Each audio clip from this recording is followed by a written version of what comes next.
So I have a feeling that I figured this out through some channeling that I've been doing.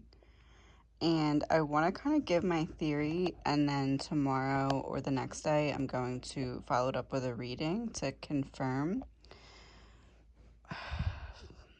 But this is my feeling.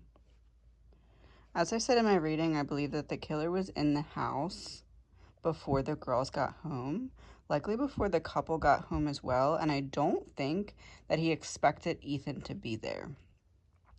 I say that because I believe that he was hiding in this closet right here. I believe he was hiding in the closet and expected Xana to go in that room, or whoever.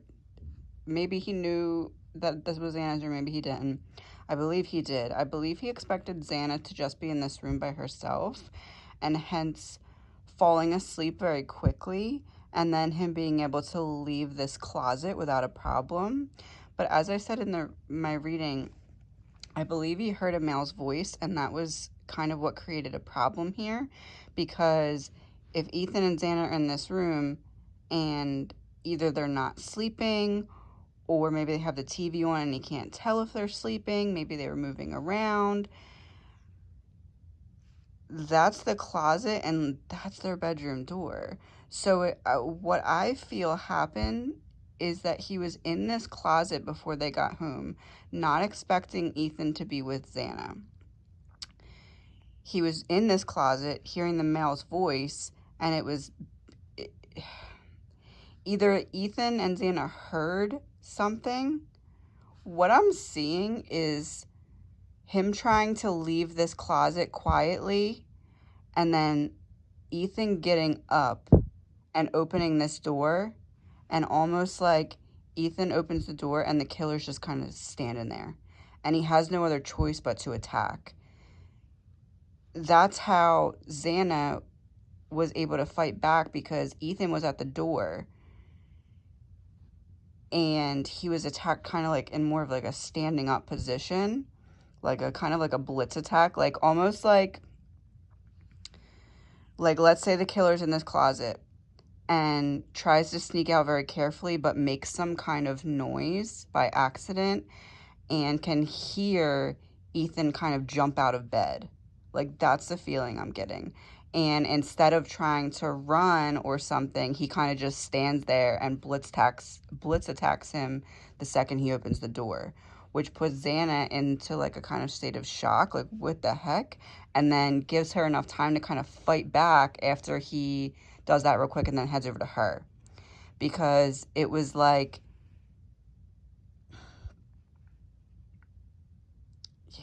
yeah, I mean,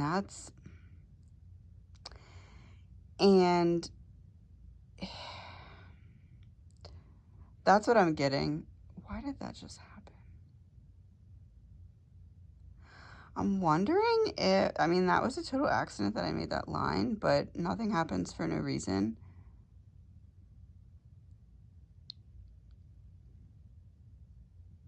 I wonder if he wasn't sure which bedroom they would be in. I don't know. I don't know exactly that part, but basically, I really feel strongly that the killer was in this closet and was only expecting Xana to be home on this floor. Maybe he wasn't sure which one she was in, but he was expecting it just to be Xana. And he was going to wait in this closet for after everyone got home and everyone seemed to be sleeping. But the fact that Ethan was in here, I really feel strongly, and I'm going to do a reading to confirm this again, like I said, but I feel strongly that he was in this closet waiting for everything to kind of go quiet. I feel like there wasn't anywhere for him to really hide upstairs that he felt comfortable with it. Because there's like a bathroom, a hallway, and then the closets upstairs are in the girls' bedrooms. So it's like he was hiding in this closet because it was the kind of like the best option.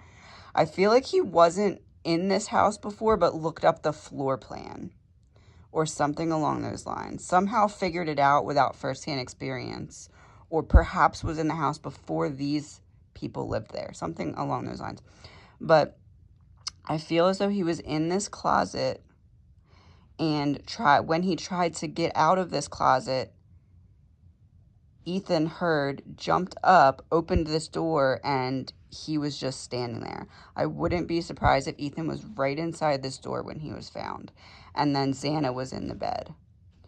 And that being said, I believe that the girls upstairs were in the same room as one another. I believe that they were not in this room with the deck. I believe that they were in this bedroom 3A over here, in Maddie's room. Because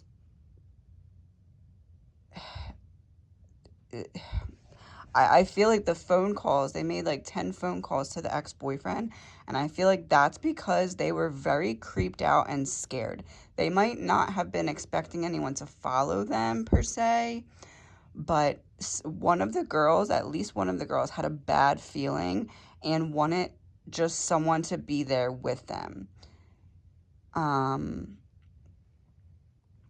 So I feel like either they started calling when they heard something, or they were just, because some phone calls came from Kaylee's phone and some came from Madison's phone, so the ex. So I believe that they were in the same room as one another, and that's why he was able to, because like these two were in the same room as one another, and then so were these two. And this was like a blitz attack, and then dealing with someone who was in shock and kind of attacking someone who's in shock. So that's why there was probably some noise that freaked the girls out. I believe that the girls started the phone calls when this attack started happening. I believe they heard something, and they were calling in a frantic. And the calls stopped, not because they gave up, but the calls stopped because he made his way upstairs after these attacks.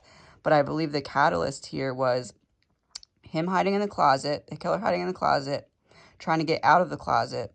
When he tried to get out of the closet, Ethan heard, jumped up, blitz attack. Xana was in the bed, shock, tried to fight back with a little bit of time that she had. It was like attack, and then run over to her. And the girls upstairs, I believe, heard some kind of commotion and started frantically calling someone, because they're like, well, if something's going on downstairs, I can't call the people downstairs for help. I got to call someone else. So they called. That's what I'm getting. Again, I'm going to do a reading on it tomorrow or the next day or something as soon as I can. But that I've as soon as I saw this, my eyes immediately went to this closet, and I was like, that's where he was. Like that, I'm as confident as I can be that he started in that closet. And the reason it went the way it did is, and the reason that he was able to do all this by himself was because, how do I say this without sounding bad?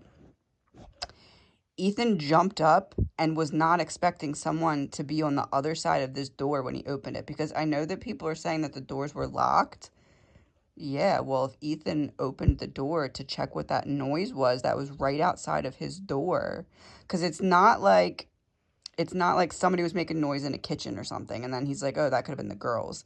It was like, why is someone opening this closet right outside of like our bedroom? Like there wasn't a reason for someone to be opening that closet. So it was like immediate suspicion of like, that wasn't a, that noise doesn't fit, that noise doesn't make sense. So he jumped up, kind of like, maybe not expecting there to be a problem, but anticipating that, hey, that noise isn't right. That something about that noise isn't right to him. And that's kind of why he was able to get all of them, because Ethan ran over to the door, opened the door, blitz attack. Then he's out of the way. Xana's in shock because she's like, what? Wait, what? What? He was just getting up to check a noise, and now we're being attacked. So she fought back and made enough noise that the girls were like, what is that? Like, what is that? What is that? I can almost hear that. Like, what is that noise? What is that noise? Like, the girls were trying to place the noise, and then they just started freaking out. Like it was like they were uncomfortable or scared, but then when they started hearing the noise, they were like, there's no way this is really happening. Like, there's no way. It has to be something. But they were very scared. Like, they heard, and they were in the same, I'm telling you, allegedly. I believe that if we do find out where the bodies like were found, I believe that Ethan's body was found somewhere very close to right inside of this door. Xana was either in bed or had fallen off to one of the sides of her bed, like kind of on the floor in a defensive position. And then I believe that both girls are going to be in this bedroom 3A, in Maddie's room together. I guess there's a chance they could be in Kaylee's room, but I feel like it's more likely they were in this room and then wishing like, oh, if we were in the other room, we could have went out on the deck, but they were like too scared to leave the room. So they kind of barricaded themselves in this room. But I really feel strongly, and my immediate feeling when I saw this was that closet, because it puts all the pieces of the puzzle in place. Because you think, how did this one person attack 4 people? Well, if he kind of got face to face with one of them, took them out really quick, jumped over, took out the other person in that room, and then the 2 upstairs were already scared and barricaded in a place where they had no other way out, and trying to call somebody, that person's not answering the phone. And then by the time they realize, okay, this is really, someone's really in the house, it was too late because he was upstairs. That's what I'm getting, and I felt very strongly like I had to make this video tonight because I feel like something is very close to coming out. But that's what I'm getting. I would do another reading on it with cards and all of that as soon as I can. But I just wanted to kind of put this out. That closet, focal point for sure.